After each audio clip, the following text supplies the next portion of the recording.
Hi guys, I'm Katie James and I'm a crocheter. I love colour and I love pattern and I really enjoy bringing that into my work.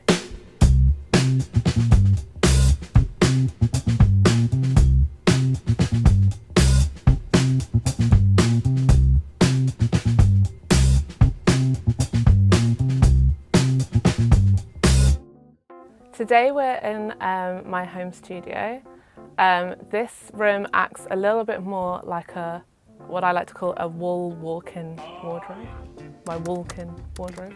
And I used to try and use it as a creative space to work in, but it mainly just houses all the stuff I love.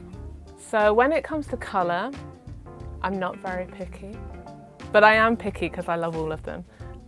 So I love putting lots of colours together and playing around with combos.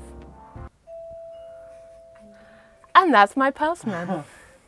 I'm not really a lover of the beige range, but I love using lots of different brights, and I think because I came from a background where I was a sustainable designer and I was using surplus materials, I couldn't be picky with colour because I got people's leftovers. So it made me really experimental with colour choice, I think. And then I still just really love playing around with this in my designs.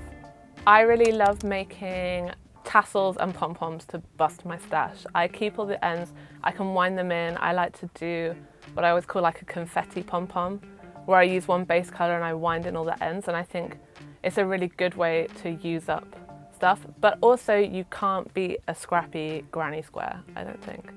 And they're like a really good way to use up your stash and not waste anything. I can't bear to part with lots of things. I'm a terrible hoarder. I kind of collect everything. I think for me, it's those little tiny balls of yarn that you kind of keep in your stash and you never use. And I'm really precious over some of them. I have quite a lot of odd little balls of yarn that were my nan's that I took from her yarn stash, and I keep saving them for something special. But then I can never find the right project to work with them. So I kind of just have them and I squidge them every now and then, but I haven't really used them. Can't bear to part with, but also can't quite bear to use at the same time. I think having a creative space is really, really important. I've always worked as, from like a design background, so I've always worked more in a studio environment. And I have so much stuff that I definitely need a creative space, otherwise it completely engulfs in everyone else.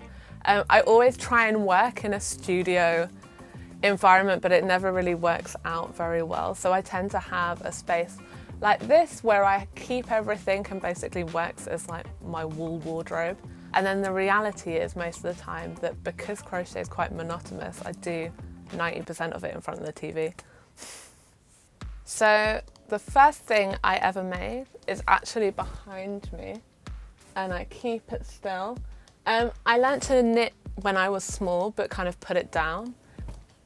It's Elvis. He was supposed to be sexy, skinny Elvis, but I didn't do my pattern on proper like knit paper. I just did it on graph paper, and he became a bit like fat, chunky Elvis, but still kind of recognizable as Elvis, that's fine. But I made this when I was 16 at sixth form college as part of a project. And yeah, it was the first thing I touched knit-wise since I was about 5 or 6, I think. And then from this, my whole like world changed. I just fell in love with knitting. Although I only crochet now, I sort of started hand knit. And then from that, I decided I wanted to go to fashion school and learn knit, and I sort of didn't stop. So then I actually studied 7 years doing degrees within fashion knitwear. And I didn't learn to crochet until my 3rd year of uni. And actually, I'm quite slapdash. And I loved knitting, but when I sort of started to crochet, I realized like how much more free you could be with it. And I completely fell in love with it, and sort of kind of my needles got pushed back in a cupboard, and I've sort of been crochet all the way since. My nan was a fabulous crocheter. My gran was a brilliant crocheter and knitter. My great aunt gave me a sewing machine, I think when I was 7. I used to do it all really small, but actually my mum, I think, really is who sort of re-taught me when I was in my teens, and then I could do this one stitch. And then actually when I was interning, we got asked to do some crochet. We just got given a book. We were working in a basement and they said, you know, teach yourself. And so yeah, so actually then I sort of knew the basics but retaught myself from a book. And then I think YouTube is amazing. Like every time I want to learn a new stitch, I just look on there and you can learn from everybody, which is brilliant. So my most recent make, I can grab them over here, is a mini collection based on spots and stripes. So I wanted to do something really graphic, and I wanted to do something that I could wear after we spoke about me not having very much.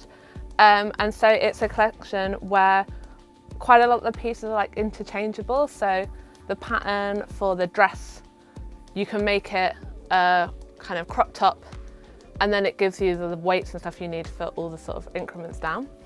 And I also made a little woolly number in the sort of same vein. And it was using up, I had like a lot of stash and I was like, what can I use? And I wanted to do a technique I hadn't really done before, like with the Frida collection. So it's all using like join as you go. So the jumper is worked sort of all in one piece and joined, so it's got no sewing up. And same with the dress, and I wanted to push myself to something I hadn't done before, so that's been really, really fun. I have a few little bits in this room, but I have more next door. So I'll take you through. Come this way. Good. Second me, quite weird. And then in my living room is where I kind of collect most bits. When I travel, I love to pick up weird little knickknacks. So a lot of these are picked up, but I think something that I'm really proud of is these bottles. I went to France and I saw some in a vintage shop and I loved them, and I looked online and I couldn't find them.